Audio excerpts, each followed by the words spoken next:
హైకోర్టుకు బాంబు బెదిరింపు కలకలం రేపుతోంది. కోర్టు ప్రాంగణంలో 3 ఆర్డీఎక్స్ బాంబులను పెట్టినట్టుగా దుండగులు మెయిల్ చేసినట్టు తెలుస్తోంది. సో కాసేపట్లో న్యాయమూర్తి గారి పేలిపోతని బెదిరించాడు. కోర్టు నుంచి బయటికి జడ్జీలంతా పరుగులు తీశారు. లాయర్లంతా ఒక్కసారి అక్కడి నుంచి పరుగులు తీసి బయటకు వచ్చేశారు. కోర్టులో బాంబు స్క్వాడ్ తనిఖీలు కొనసాగుతూ ఉన్నాయి. సో దుండగులకు అటు పాక్ ఐఎస్ఐతో సంబంధాలున్నట్టుగా అనుమానం వ్యక్తమవుతోంది. ఒక మెయిల్ ద్వారా ఢిల్లీ హైకోర్టులో బాంబు పెట్టామని బెదిరింపు వచ్చింది. ఈ నేపథ్యంలోనే ఆ మెయిల్ని పరిశీలించిన తర్వాత వెంటనే హుటాహుటిన కాసేపట్లోనే ప్రధాన న్యాయమూర్తి గది పేలిపోబోతున్నట్టు కూడా మెయిల్లో రాసుకొచ్చారట. సో ఈ మెయిల్ చూసిన తర్వాత కూడా ఒకసారిగా పరుగులు తీశారు. బయటికి రావడం చూస్తూ ఉన్నాం. సో ఆ ప్రాంగణం మొత్తాన్ని కూడా వెకేట్ చేయించారు. సో అటు ఐఎస్ఐ ఉగ్రవాదులతో ఇక్కడ మెయిల్ చేసిన వారికి సంబంధాలు ఉన్నాయన్నట్టుగా అనుమానం వ్యక్తమవుతోంది. సో గతంలో కూడా అనేక మార్లు ఢిల్లీలో ఉన్నటువంటి స్కూల్స్, ఢిల్లీలో ఉన్నటువంటి కాలేజెస్ దగ్గర కూడా ఈ రకంగానే బాంబు పెట్టామని మెయిల్ ద్వారా, ఫోన్ల ద్వారా సమాచారం వచ్చింది. సో ఎటువంటి బాంబుని గుర్తించలేదు, అవన్నీ కూడా ఫేక్ అని కొట్టిపారేశారు. మరి తాజాగా హైకోర్టు భవనాన్ని టార్గెట్ చేస్తారంటే ఏం జరుగుతుందో చూడాలి. ఎస్, మా ప్రతినిధి శిల్ప అందుబాటులో ఉన్నారు. శిల్ప, సో హైకోర్టు ప్రాంగణంలోనే 3 ఆర్డీఎక్స్ బాంబులు పెట్టామన్నట్టుగా దుండగులు మెయిల్ చేశారు. సో ప్రస్తుతం అక్కడ dog squad or bomb squad ఏం చెప్తూ ఉన్నారు? అప్డేట్స్ ఏంటి? రైట్, దేశ రాజధాని ఢిల్లీలో కొన్ని రోజుల నుంచి బాంబు బెదిరింపు కాల్స్ కావచ్చు, బాంబు బెదిరింపు అనేవి కలకలం రేపుతున్నాయి. మరోసారి హైకోర్టు పరిధిలో బాంబు పెట్టామంటూ కూడా ఇటు దుండగులు ఒకవైపు మెయిల్ చేశారు.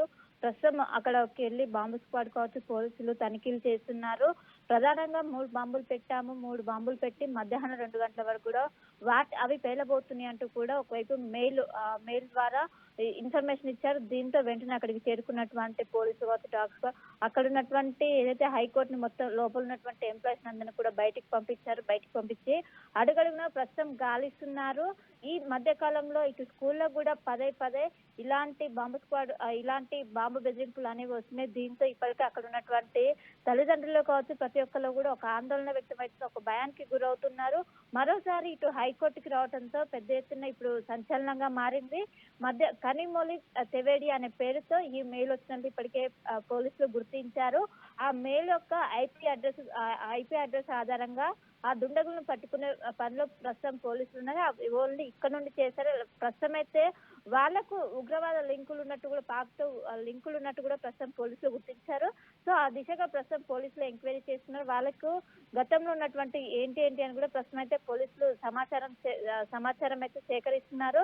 ప్రస్తుతం ఇంకోవైపు అక్కడ ఏదైతే హైకోర్టు పరిధిలో ఇప్పటి వరకు ఎలాంటి పేలుడు పదార్థాలు దొరకలేదంటూ కూడా ఇప్పటికే పోలీసులు సమాచారం అందించారు. అక్కడ ఉన్నటువంటి ఐపీ అడ్రస్ ఆధారంగా పోలీసులు దర్యాప్తు చేస్తున్నారు. కానీ ఈ ఏడాది మొదటి నుండి కూడా ఈ విధంగా అటు పలు స్కూళ్ళకు కావచ్చు, కాలేజీలకు కావచ్చు తరచుగా ఇలాంటితో వచ్చింది. మెయిల్లో ఏ అంశాలు పొందుపరిచారు?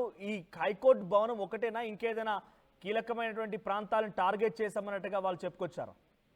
రైట్, మెయిల్ అనేది కనిమొళి తెవేడి అనే పేరుతో ఆ మెయిల్ వచ్చినట్లు ఇప్పటికే పోలీసులు గుర్తించారు. అదే మెయిల్లో ఒకవైపు తమిళనాడు ఉప ముఖ్యమంత్రి అయినటువంటి ఉదయనిధి స్టాలిన్ పైన కూడా దాడులు జరుగుతాయి అంటూ కూడా ఒకవైపు ఈ వారంలోనే దాడులు జరుగుతాయి అంటూ కూడా ఆ మెయిల్లో ఉన్నట్టు పోలీసులు గుర్తించారు.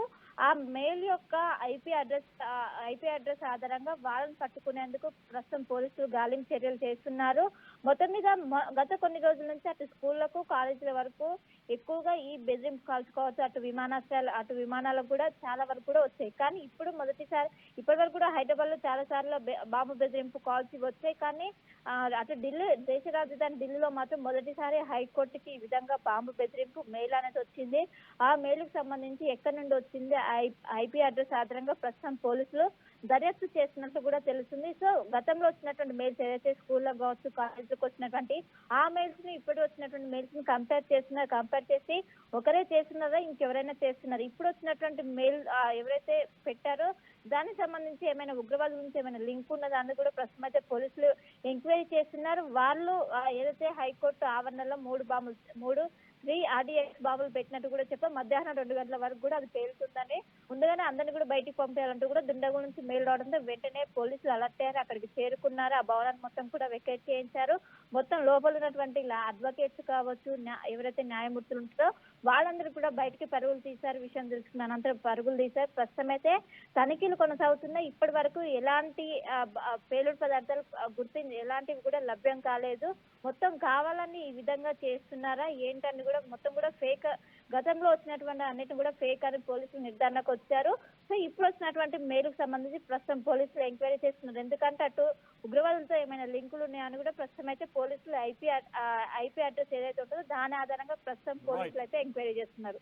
Right, thank you Shilpa. So మొత్తంగా ఢిల్లీ హైకోర్టుకి బాంబు బెదిరింపు కలకలం రేపుతోంది. కోర్టు ప్రాంగణంలో 3 RDX బాంబులు పెట్టామన్నట్టుగా ఒక మెయిల్ వచ్చింది. ఏకంగా ప్రధాన న్యాయమూర్తి యొక్క గదిని కూడా లేపేస్తామన్నట్టుగా మెయిల్ వచ్చింది. అట్ ది సేమ్ టైం ఈమెయిల్లోనే అటు తమిళనాడు ఉప ముఖ్యమంత్రిగా ఉన్నటువంటి ఉదయనిధి స్టాలిన్ కూడా టార్గెట్ చేయబోతామన్నట్టుగా రాసుకొచ్చారట. సో ఈ నేపథ్యంలో ఢిల్లీ హైకోర్టు ప్రాంగణాన్ని కూడా ఒక్కసారిగా అదుపులోకి తీసుకున్నారు బాంబ్ స్క్వాడ్ అండ్ పోలీస్ అధికారులు. సో క్షుణ్ణంగా పరిశీలిస్తున్నారట. ఆ మెయిల్ వచ్చినటువంటి ఐపీ అడ్రస్ కూడా పరిశీలిస్తున్నారు. ఈ మెయిల్ ఎక్కడి నుంచి వచ్చింది, ఎలా వచ్చింది అంతా కూడా క్షుణ్ణంగా పరిశీలిస్తున్నారు. సో గతంలో కూడా కొన్ని స్కూళ్ళకి కాలేజీలకు కూడా ఇదే మాదిరిగా మెయిల్ వచ్చింది. అంతా అలర్ట్ అయ్యారు. బాంబ్ స్క్వాడ్ రంగంలో దిగా అంతా క్షుణ్ణంగా పరిశీలించాక ఎటువంటి ఆధారం లభించలేదు. ఇదంతా ఫేక్